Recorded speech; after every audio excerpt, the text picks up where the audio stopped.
मैं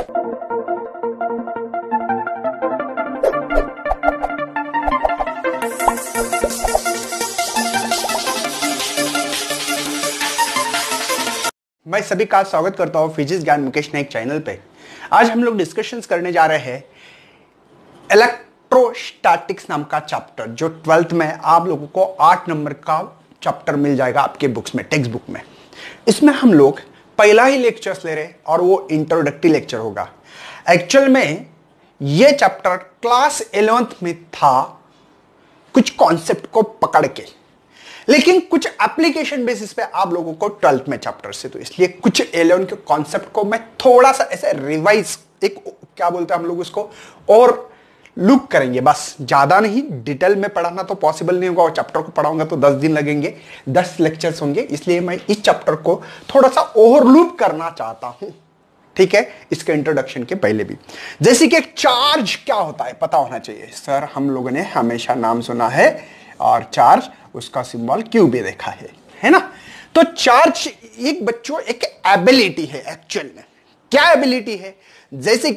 जैसे कि भैया दो पॉजिटिव चार्ज रखे तो आपको पता है कि दोनों एक दूसरे से रिपेल करेंगे, है ना। सेम बॉयज को रिपेल कर रहे हैं, और एक बॉयज और एक गर्ल्स हो तो ये दोनों को अट्रैक्ट करेंगे, ये इसको अट्रैक्ट करेगा, ये भी इसको अट्रैक्ट करेगा।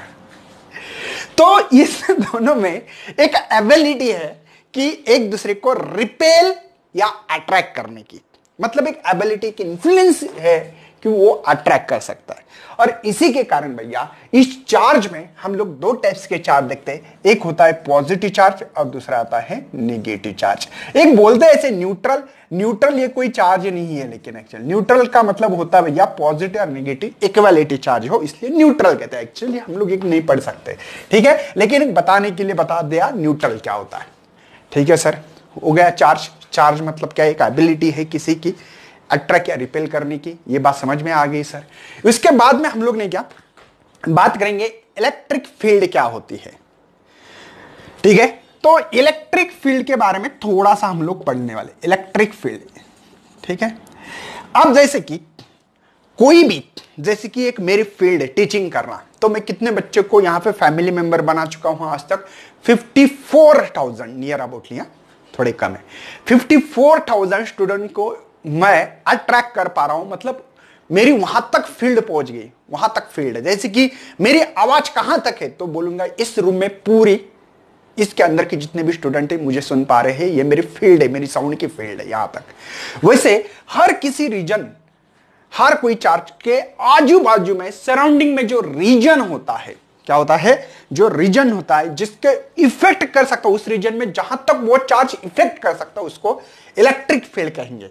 मतलब मैं ये बता रहा हूं आप लोगों को, जैसे कि फॉर एग्जांपल एक पॉजिटिव चार्ज है, ठीक है, या पॉजिटिव निगेटिव चार्ज जो भी होगा आपके पास, यहां जैसे कि फॉर एग्जांपल यहां एक चार्ज है पॉजिटिव, एक यहां है, तो मैंने देखा कि इस चार्ज को रिपेल कर पा रहा है और इस चार्ज को रिपेल अट्रैक्ट कुछ ही नहीं कर पा रहा, क्योंकि इसकी फील्ड है ना ज्यादा से ज्यादा यहां तक है। एक अंदाज कर रहा हूं स्फीयरिकल फॉर्म में, लेकिन ये सर्कल नहीं है, स्फीयर है, ऐसे सब तरफ बात समझ में आ रही ना, सब स्फीयर जैसे सब तरफ इसके, इधर होगा ये चार्ज तो अट्रैक्ट या रिपेल करेगा, इधर होगा तो भी करेगा, इधर होगा पीछे होगा तो भी अट्रैक्ट रिपेल जो भी करेगा, लेकिन यहां चार्ज है नहीं कर रहा है, मतलब इसकी फील्ड इस स्फीयरिकल फॉर्म में यहां तक है, ठीक है। ये बात समझ में आ रही है, इलेक्ट्रिक फील्ड, ओके। जैसे मैग्नेटिक फील्ड होती है वैसे इलेक्ट्रिक फील्ड होती है, सराउंडिंग रीजन में उसका इफेक्ट हो जाता है, फिर वो अट्रैक्शन का हो सकता है या रिपल्शन, डिपेंडिंग करता है बॉयज गर्ल मतलब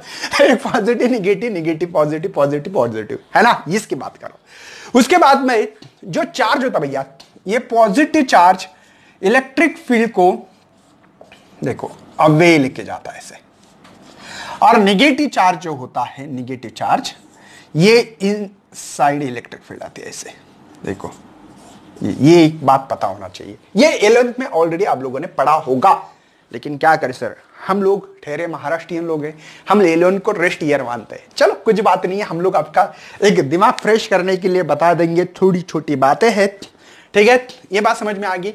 इसके लिए हम लोग ने कहा थोड़ा सा कूलम्स लॉ, इलेक्ट्रिक फील्ड कि इंटेंसिटी क्या चीज है, ये सभी चीजें थोड़ा सा हम लोग क्लियर करना चाहते हैं। आप लोगों को अगर एक भी सवाल पढ़ देना इलेक्ट्रिक फील्ड की प्रॉपर्टीज, इसमें बहुत सारी क्लियर बात हो जाएगी, ठीक है। उसके बाद में Coulomb's law, Coulomb's law, Coulomb's law क्या कहता है, दो चार्ज हो, पॉजिटिव हो सकते हैं, नेगेटिव, कोई भी, ठीक है। दो चार्ज हो और दो चार्ज के बीच में एक पॉजिटिव नेगेटिव लेने तो, ठीक है। दो चार्ज हो, दो चार्ज, जैसे कि हमने इसके पहले ग्रेविटेशन लॉ पढ़ा था, दो मासेस के बीच में दो मासेस रहे m1 और m2, तो फोर्स इसके directly proportional product of their masses होते हैं। मैंने 11th में पढ़ा है, आप लोग जाके देख सकते हो, Newton's law of gravitation, physics ज्ञान डालो, आपको मिल जाएगा। और इनवर्सली प्रोपोर्शनल, दोनों के सेंटर टू सेंटर का डिस्टेंस इनवर्सली प्रोपोर्शनल, तो इसको directly proportional product of their masses, inversely proportional square of distance, दोनों के एक जगह पे लिखा मैंने, ठीक है ना। तो इसको इक्वल टू लिखने के लिए कांस्टेंट टर्म लिखा है मैंने। बात समझ में आ रही भैया? ये है Newton's law of gravitation. Same ये चार्ज के बारे में से जी, यहां पे दो मासेस है, यहां पे दो चार्जेस है भैया। तो ये जो, लेकिन ये फोर्स ऑफ अट्रैक्शन, ओनली ये अट्रैक्शन करने वाला फोर्स है, ओनली ये कौन सा फोर्स है भैया? अट्रैक्शन, है ना, फोर्स है। लेकिन ये जो फोर्स है भैया, ये अट्रैक्ट भी हो सकता है और रिपल्शन भी हो सकता है। Q1 Q2 चार्ज के नाम दिए मैंने, ये Q1 है, पता नहीं आप, ये पॉजिटिव निगेटिव चार्ज है बस, ठीक है ना। फोर्स ऑफ अट्रैक्शन भी हो सकता है या रिपल्शन, ये जैसे डिपेंड ऑन मास के ऊपर है, इसका भी फोर्स देखो मास के ऊपर, सॉरी चार्ज के ऊपर डिपेंड है। पॉजिटिव रहे तो रिपल्शन का फोर्स होगा, नेगेटिव पॉजिटिव रहे तो अट्रैक्शन वाला फोर्स होगा, जैसे बॉयज एंड गर्ल्स में होता है। सर ऐसे मत कहो, चलो बता रहा हूं, ओके। और दोनों के बीच में की जो दूरी है वो है r स्क्वायर। देखो ना, दूरी बढ़ गई तो अट्रैक्शन वाला फोर्स या रिपल्शन वाला फोर्स कम होगा, क्योंकि इसकी फील्ड लाइन कहां तक है उसके ऊपर डिपेंड है भैया, फील्ड लाइन के ऊपर डिपेंड है ना। समझ में आ रहा है ना? मतलब मैं दूर जाऊं तो ये अंतर बढ़ेगा, अंतर बढ़ गया तो आपका फोर्स कम होगा, इनवर्सली प्रोपोर्शनल कह रहे हैं हम लोग। तो इसको एक जगह पे लिखने का तरीका था k कांस्टेंट, जैसे g कांस्टेंट लिखा है, Q1 Q2 divided by r square. k की वैल्यू दी वाली है, और ये g है, ये g यूनिवर्सल ग्रेविटेशन कांस्टेंट है भैया। और ये जो k लिख रहा हूं ना, ये मीडियम पे भी डिपेंड करता है। हाँ, मीडियम पे डिपेंड करता है, मीडियम कैसा है इसके ऊपर बहुत निर्भर करता है। एयर है क्या, बीच में वाल लगाई वाली है, या पानी है, ये मीडियम पे डिपेंड करता है, मीडियम कैसा है, मटेरियल का मीडियम कैसा है उसके ऊपर डिपेंड करता है। और वो जो है वो कांस्टेंट था, ब्रह्मांड में कहीं भी जाओ, आप मंगल पे जा सकते, गुरु शुक्र शनि, जहां आपको शनि भी पीछे होगी, कहीं भी कोई भी पीछे रहने दो, ये कांस्टेंट था, ये कांस्टेंट डिपेंड करता है मटेरियल के मीडियम पे। और इसकी जो वैल्यू है वो है 1/4 pi epsilon not Q1 Q2 divide by r square. ये भैया एयर के लिए, अगर एयर हो तो, बात समझ में आ रही है। और कोई मीडियम हो, मीडियम रहा तो यही फार्मूला 1/4 पाई एप्सिलॉन नॉट के Q1 Q2 divide by r square. Sir के क्या है? अगर यहां पे k इज इक्वल टू 1 लिखा जाए तो ये फार्मूला मिल रहा है, मतलब डाइलेक्ट्रिकल कांस्टेंट इन एयर मीडियम का 1 होता है। इस बात से एक सिग्नल जाती है, देखो ना, मीडियम रहा तो, मीडियम एयर रहा तो k इज इक्वल टू 1 लिखो, ये फार्मूला मिलेगा। आए मिल रहा है ना भैया? सोचो सोचो सोचो, ये इंपॉर्टेंस है। मतलब इन दोनों को अगर मैं डिवीजन कर दूं, डिवाइड कर दूं, F air by F medium is equal to 1/4 pi epsilon not Q1 Q2 divide by r square divided by 1/4 pi epsilon not k, और यहाँ पे Q1 Q2 divide by r square. मेरे ख्याल से ये सब मर जाएगा, ओनली k डिवाइड का डिवाइड ऊपर गया तो इसके ऊपर भी न्यूमेरिकल आ सकता है। आप बोलेंगे सर हमारे सिलेबस में नहीं है। नहीं भैया, मैं एमसीक्यूज की बात कर रहा हूं। जो बच्चे सीईटी नीट जेडब्ल्यू दे रहे हैं उनके लिए इंपॉर्टेंट चीजें हैं, ध्यान रखना है, ठीक है। किसी का डाइलेक्ट्रिकल कांस्टेंट बोला तो एयर का, और फोर्स मीडियम का दिया तो निकाल सकते हैं, या आप लोगों को फोर्स निकालना है मीडियम का एयर के साथ तो निकाल सकते हैं, के डाइलेक्ट्रिकल कांस्टेंट पता हो तो। समझ में आ रहा है? सर ये एप्सिलॉन नॉट क्या है? इसको परमिटिविटी, क्या कहते हैं, परमिटिविटी। क्या है सर ये परमिटिविटी? परमिटिविटी एप्सिलॉन नॉट को कहते हैं परमिटिविटी। सर क्या ये परमिटिविटी? परमिटिविटी ये कहती है, आई विल रिपीट, बहुत इंपॉर्टेंट सेंटेंस है, ये कहती है कोई भी मीडियम में से ये इलेक्ट्रिक फील्ड को कितना पास करने दे रहा है। मतलब जैसे कि यहां पे एयर है, कोई चार्ज है, ठीक है, इस चार्ज को यहां से कितना, इस एयर में से कितना पास होने दे रहा है, ये इंपॉर्टेंस है भैया। समझ में आ रहा है? कितना पास होने दे रहा। परमिटिविटी मतलब इलेक्ट्रिक फील्ड को कितना पास होने देना। चार्ज तो है, चार्ज तो अपनी इलेक्ट्रिक फील्ड मीट कर रहा है, पॉजिटिव चार्ज बाहर डाल रहा है, लेकिन ये मीडियम कितना पास करने दे रहा है, इसको परमिटिविटी कहना है। आई विल रिपीट, परमिटिविटी क्या है बच्चों? तो परमिटिविटी यह है एरिया, कोई भी एरिया लिया, उस एरिया में से कितनी इलेक्ट्रिक फील्ड को पास होने दे रहा है। पास होने देना, एयर में से ज्यादा होने देना, या कोई दूसरा मीडियम रहा तो इसमें से कितनी पास होने देना, ये इसको कहते हैं परमिटिविटी। समझ में आ गया? एक एक कॉन्सेप्ट क्लियर करो भैया, आपके बुक्स में नहीं है लेकिन आपको पता होना चाहिए। चलो ये होगा हमारा कूलम्स लॉ। सर उसके बाद में इलेक्ट्रिक फील्ड का फार्मूला निकाल के दो। इलेक्ट्रिक फील्ड होती है force per unit positive charge. Force per unit positive charge, इसको इलेक्ट्रिक फील्ड या electric intensity. Sir electric intensity थोड़ा कॉन्सेप्ट क्लियर करो पहले। चलो मैं बता देता हूं इलेक्ट्रिक फील्ड मतलब क्या। इलेक्ट्रिक फील्ड इसका मतलब क्या, तो फोर्स पर यूनिट चार्ज। ठीक है, ठीक है सर, मान ले हम लोग, कोई प्रॉब्लम नहीं। देखो भैया, इलेक्ट्रिक फील्ड मतलब ये जो पॉजिटिव चार्ज है ये होगी इसकी इलेक्ट्रिक फील्ड। ठीक है, ओके, कोई टेंशन नहीं है सर। लेकिन ये जो इलेक्ट्रिक फील्ड है, कोई भी एरिया में से, हम लोग इलेक्ट्रिक फ्लक्स पढ़ेंगे तब आपको और पता लगेगा, लेकिन ये जो इलेक्ट्रिक फील्ड है ये, ठीक है, अब इसकी इलेक्ट्रिक फील्ड और इसकी इलेक्ट्रिक फील्ड की इंटेंसिटी की बात करेंगे हम लोग। बताओ किसकी ज्यादा होगी? ये, इसको ए और इसको बी। ऑब्वियसली इसकी इंटेंसिटी ज्यादा। कोई एरिया सेम है, दोनों का एरिया सेम है, जिसमें से ज्यादा फील्ड पास हो जाए मतलब उसकी डेंसिटी, इलेक्ट्रिक फील्ड की डेंसिटी जिसकी ज्यादा उसकी इंटेंसिटी ज्यादा। हम लोग इलेक्ट्रिक फील्ड इंटेंसिटी पढ़ेंगे। आप देखो force per unit charge, force का फार्मूला पता है? हाँ सर, बता दो सर। देखो फार्मूला है इसके लिए 1/4 एयर के लिए ले रहे, ठीक है, Q1 Q0 ऐसे भी लिख सकते हैं, कोई प्रॉब्लम नहीं, ठीक है, divided by R² divide by Q0 मर गया तो इलेक्ट्रिक फील्ड मिला है 4πε0 Q/R²। This is the electric field intensity. आपको ऐसा नहीं लग रहा है भैया कि ये इसका कोई रिलेटिव है? हाँ, खाली Q कम है, बस एक Q की कमतरता है, बस मैं इसलिए बता रहा हूं भैया, इस फार्मूले को हम लोगों को आगे यूज करना है। अब बोलेंगे सर चैप्टर में नहीं है तो क्यों बोर कर रहे हो, क्या रीजन है आपका? नहीं भैया, कुछ ना कुछ तो रिलेशन है। समझ में आ रहा है? पोटेंशियल, इलेक्ट्रिक पोटेंशियल का फार्मूला होता है भैया work upon charge. Work upon charge, work क्या होता है? Force into distance. तो हम लोग डिस्टेंस R मान रहे दोनों के बीच में, ये और ये इसके बीच में R मान रहे, divide by Q।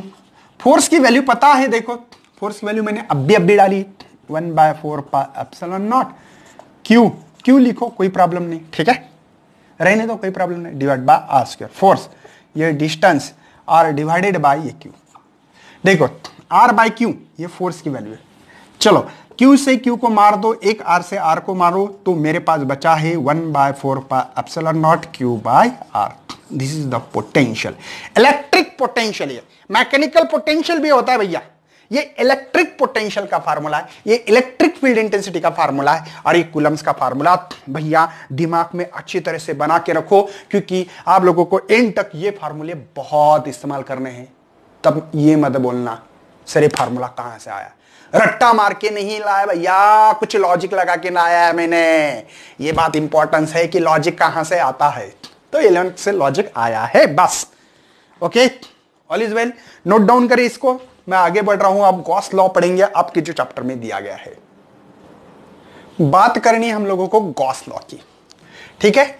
Gauss law हम लोगों को पहले पढ़ना है कि गॉस लॉ क्या है। सबसे मेन गॉस लॉ के बारे में हम लोग डिस्कशन करने वाले। उनका कहना है कि यहां पे the net electric flux, flux क्या है पढ़ना पड़ेगा, पढ़ाऊंगा, तुरंत पढ़ा देता हूं। पहले इलेक्ट्रिक फ्लक्स पढ़ते हैं हम लोग। फ्लक्स क्या होता है इसके ऊपर बात करना बहुत जरूरी है मुझे लगता है। चलो इलेक्ट्रिक फ्लक्स क्या है सर, पहले पढ़ा दो। इलेक्ट्रिक फ्लक्स, इलेक्ट्रिक फ्लक्स का सिंबल है भैया फाई। क्या है? फाई। ओके, यहां पे कोई भी एरिया में से, समझो एक एरिया है कोई ऐसे, इस एरिया में से जो इलेक्ट्रिक फील्ड, ये इलेक्ट्रिक फील्ड है भैया, पास हो रही है, ये इलेक्ट्रिक फील्ड है, और इसका सरफेस एरिया, और सरफेस एरिया हमेशा परपेंडिकुलर होता है।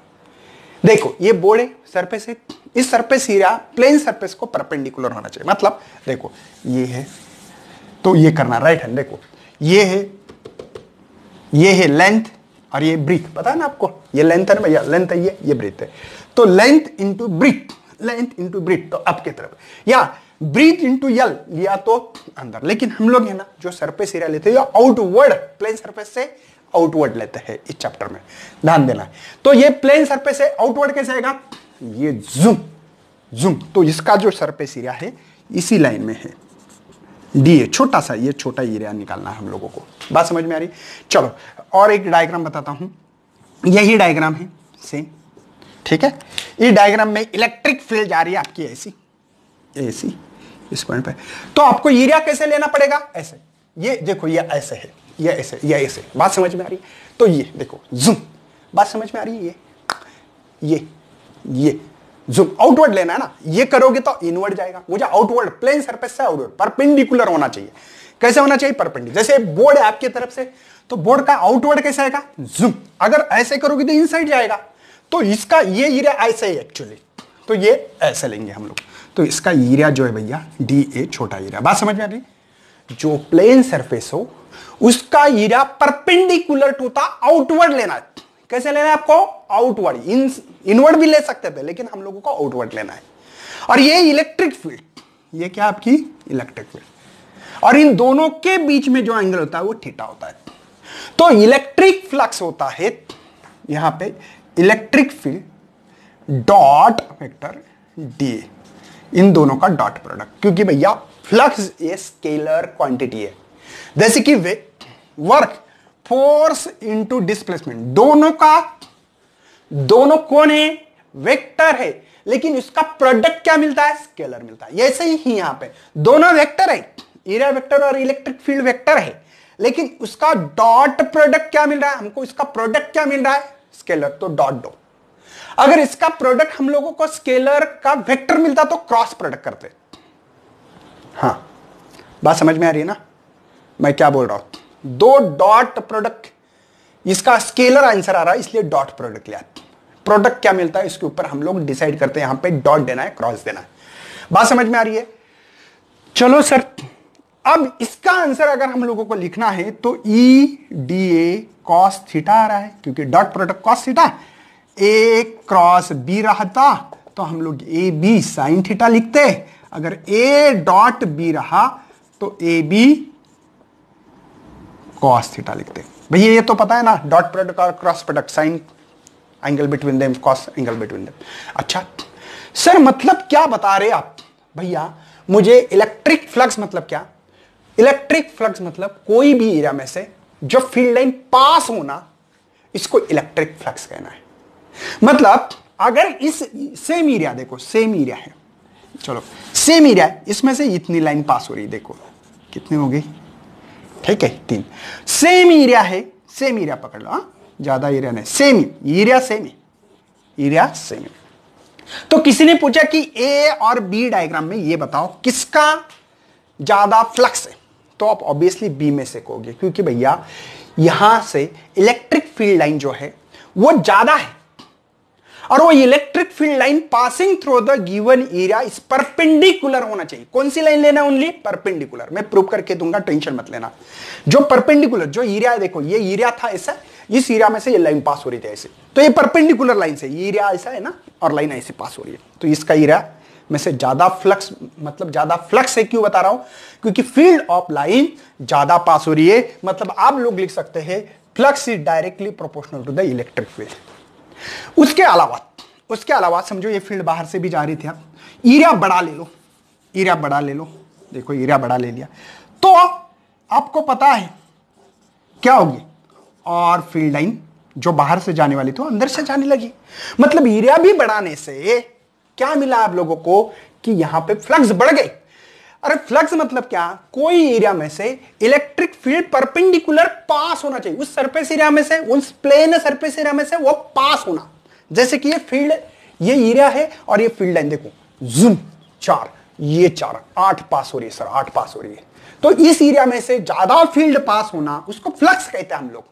तो दो चीजें पे डिपेंड है, एक तो फील्ड लाइन ज्यादा बढ़ेगी तो फ्लक्स बढ़ेगा, मतलब इसकी density, field line, electric field line से, ये लाइंस किसकी, इलेक्ट्रिक फील्ड लाइन से, इसका क्राउडेड होना, इसकी डेंसिटी बढ़ना मतलब इलेक्ट्रिक इंटेंसिटी बढ़ना, मतलब फ्लक्स बढ़ना।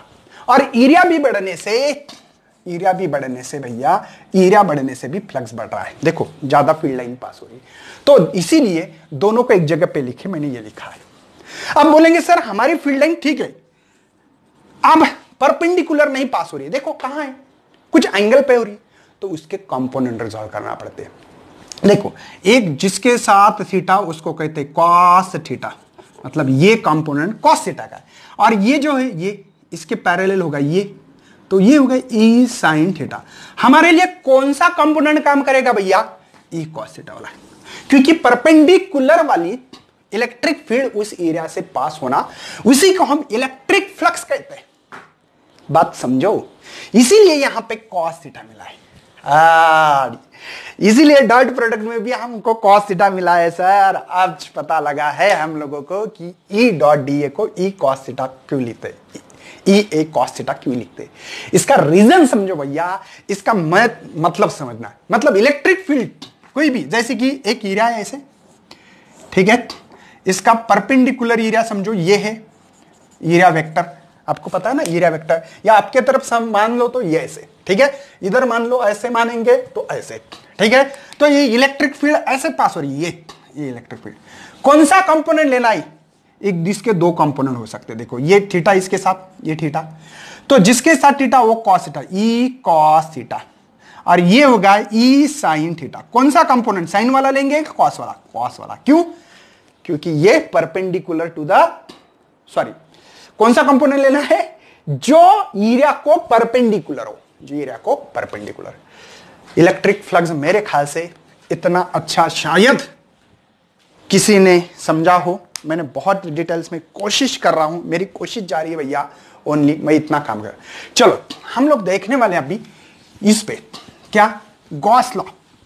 अब गॉस लॉ पे उतर ले, इलेक्ट्रिक फ्लक्स समझ में आ रहा है। फ्लक्स मतलब क्या है, कोई भी एरिया में से परपेंडिकुलर इलेक्ट्रिक फील्ड कितनी पास होना प्लेन सरफेस से, उसको इलेक्ट्रिक फ्लक्स कहेंगे। अब देखते हैं गॉस लॉ क्या कहता है। सर नेट इलेक्ट्रिक फ्लक्स मतलब जो फा है, जो फा है वो भी कौन सा, नेट।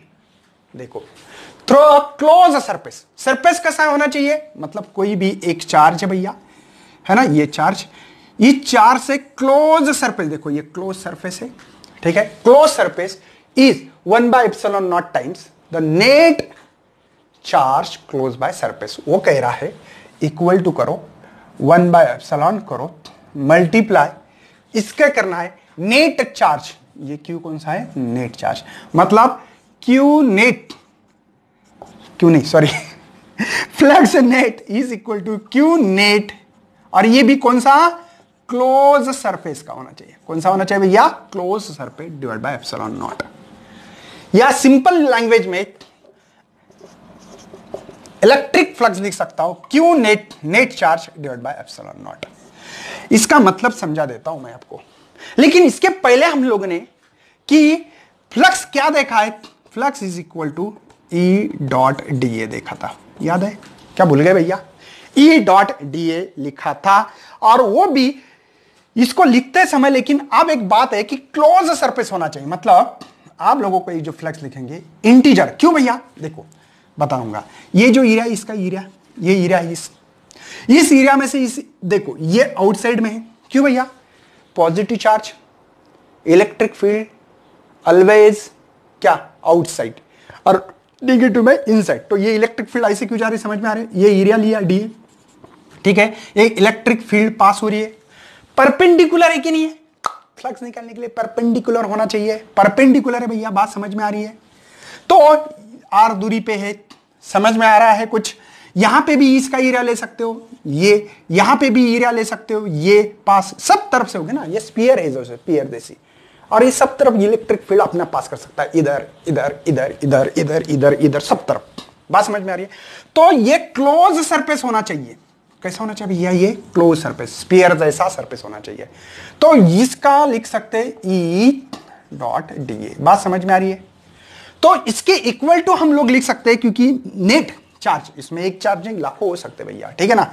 तो ये क्लोज सरफेस के लिए, किसके लिए? Close surface. क्लोज सरफेस रहा तो ही इस्तेमाल कर सकते हैं, यही गॉसेस ने हम लोगों को बताया था। सर मतलब आप लोग ये भी लिख सकते हैं, ये तो मैथमेटिकली चीज है भैया, ये गॉस ने दिया वाला लॉ है, ये गॉस साहब जो थे हमारे, उन्होंने दिया वाला लॉ है, Q net by epsilon not.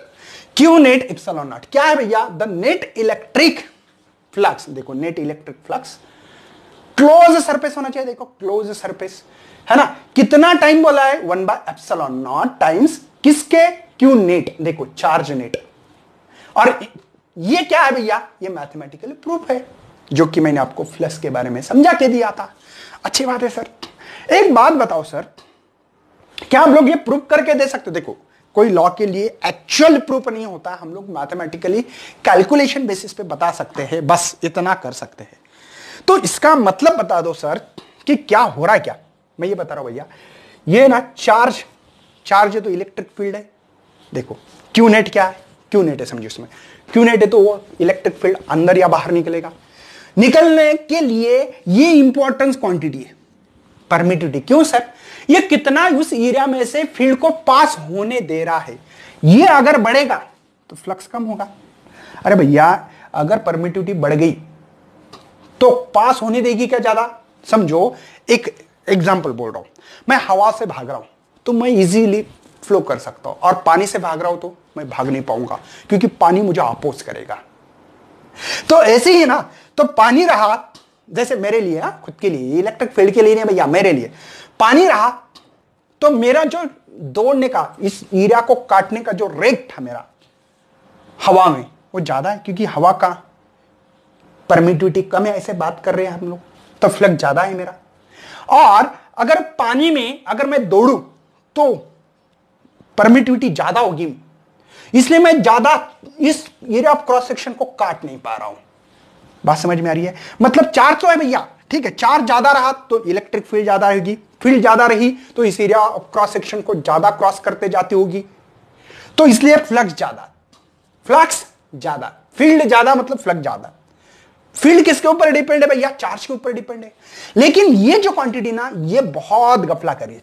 क्या करिए गफला? ये डिवाइडेड क्यों लिया है?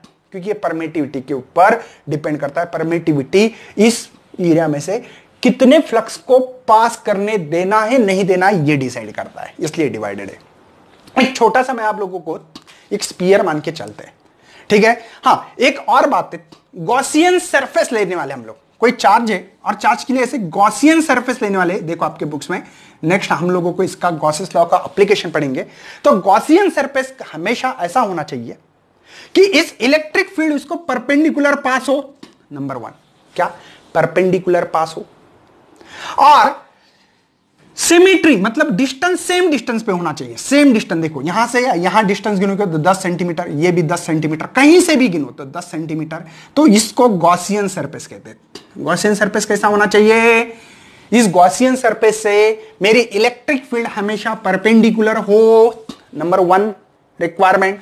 दूसरी, सेम डिस्टेंस पे, या ऐसे बोल सकते हैं इलेक्ट्रिक फील्ड की जो भी इंटेंसिटी सेम होना चाहिए। तो दूरी सेम रही तो इंटेंसिटी सेम, क्योंकि इलेक्ट्रिक इंटेंसिटी का फार्मूला है 1/4πε Q/r²। बात समझ में? तो R सेम तो इलेक्ट्रिक इंटेंसिटी भी सेम, मतलब यहां पे मिलेगी, समझो फॉर एग्जांपल ये है 10 न्यूटन पर मीटर, ये भी 10 न्यूटन पर मीटर, यहां पे कहीं पे भी जाओ, ऐसा गॉसियन सरफेस बनाना पड़ता है। इसको गॉसियन सरफेस कहा गया है। क्या है? Gaussian surface. सर क्या इसका प्रूफ दे सकते हो आप? आपको दिखाई तो दे रहा है, कोई टेंशन नहीं है। चलो दे सकता, एक स्मॉल कोशिश कर रहा हूं, ज्यादा ये नहीं करूंगा, ठीक है। चलो इसी को आगे बढ़ा रहा हूं मैं, ई, ठीक है, डी ए कॉस थीटा, इसको आगे बढ़ाया, ठीक है। आपको पता है भैया इलेक्ट्रिक फील्ड अभी मैंने बताया गॉसियन सरफेस को कैसी होती है, सेम होती है, सेम होती है। देखो यहां यहां यहां कहीं पे भी जाओ तो बाहर निकाल सकता हूं मैं, ठीक है। इलेक्ट्रिक फ्लक्स नेट निकालना है तो ई को कॉमन निकाला है, बचा है डीए क्लोज सरफेस का। डीए कौन सा भैया, स्फेरिकल है, ठीक है ना। स्फेरिकल के लिए हम लोग क्या लिखते हैं पता ना, इलेक्ट्रिक फील्ड क्या होती है, अभी मैंने इलेक्ट्रिक फील्ड का फार्मूला लिखा है 1/4πε/Q/r², कैपिटल आर मान रहे तो आर लिखो, ठीक है। तो 1/4πε0 Q/r², समझे। एरिया कितना होता है स्फीयर का, 4πr², तो 4πr² कैंसल, तो Q net is equal to, ये भी चार्ज जो है नेट है भैया, डिवाइडेड बाय बचा एप्सिलॉन। मिला मिला मिला मिला मिला मिला मिला मिला, यही है भैया गॉस लॉ। यही क्या है, गॉस लॉ। बात समझ में आ रही है, यही गॉस लॉ है। एक्चुअल में भैया हम लोग ने कि इसकी जो एप्लीकेशन है नेक्स्ट लेक्चर में लेना पड़ेंगे, क्योंकि ये लेक्चर लंबा चौड़ा हो जाएगा बहुत ज्यादा। तो ये था इंट्रोडक्शंस ऑफ इलेक्ट्रोस्टैटिक्स। बस एक्चुअली चैप्टर को हमने स्टार्ट कल से करेंगे, कल के लेक्चर में बहुत मजा आने वाला है। लगे रहना है, आप लोगों को ज्यादा से ज्यादा सपोर्ट करना है, शेयर करना, लाइक करना, और नहीं तो सब्सक्राइब भी करना है। चलो thank you and best luck for your study. Hello बच्चों, बहुत सारे बच्चों को फिजिक्स के लेक्चर नहीं मिलते, आपको ऊपर डालना पड़ेगा फिजिक्स ज्ञान मुकेश नायक। जैसे ही फिजिक्स ज्ञान मुकेश नायक डालने के बाद आपको ये मिलेगा फिजिक्स ज्ञान मुकेश नायक चैनल, उसको पहले क्लिक करना है। जैसे क्लिक करने के बाद ये पेज मिलेगा आपको, होम पेज पे आने के बाद आपको इंट्रो मिलेगा। उसके बाद में यहाँ पे फिजिक्स की पूरी नोट्स अवेलेबल है, और वो भी गिरीश डावरे सर, बहुत ही एक्सपीरियंस होल्डर, चिप मॉडरेटर और एग्जामिनर रहे वाले सर है, बहुत ही अच्छा एक्सपीरियंस है। तो आप लोगों को नीचे आने के बाद physics class 12th 11th and 10th के पूरी फिजिक्स के लेक्चर मिलने वाले हैं। जैसे कि पार्ट 1 के पूरे लेक्चर्स है इसमें, पार्ट 2 के इसमें लेक्चर्स है फिजिक्स क्लास 11 के, 10 के और इलेक्ट्रॉनिक्स के। नीचे आने के बाद आपको पार्ट 1 में rotational dynamics, mechanical properties of fluid मिलेगा, केटीजी एंड रेडिएशंस के लेक्चर्स मिलेंगे, पूरे ऑक्सीलेशन के मिलेंगे, सुपरपोजिशन में इंपॉर्टेंस फार्मूलेज मिलेंगे, इंपॉर्टेंट क्वेश्चंस मिलेंगे इस पे। साथ में नीचे आने के बाद आपको पार्ट 2 में current electricity, magnetic field due to the electric current, magnetic material मिलेगा, electromagnetic induction, AC circuit, dual nature of radiations मिलेगा, और साथ में आपको structure of atom and nuclei and semiconductor, ऐसे चैप्टर्स यहाँ पे पूरे मिलने वाले। तो ज़्यादा से ज़्यादा अपने दोस्तों को शेयर करें, ताकि पूरा सिलेबस इस चैनल पे मिलेगा, नोट्स मिलेगी, आपकी एग्ज़ाम होने वाली है, पूरे unit wise mock test, full length test, MCQ test, सभी टेस्ट भी इस चैनल पे आपको मिलते रहेंगे। तो ज़्यादा से ज़्यादा वीडियो को शेयर करना, लाइक करना और सब्सक्राइब भी करना है। Thank you.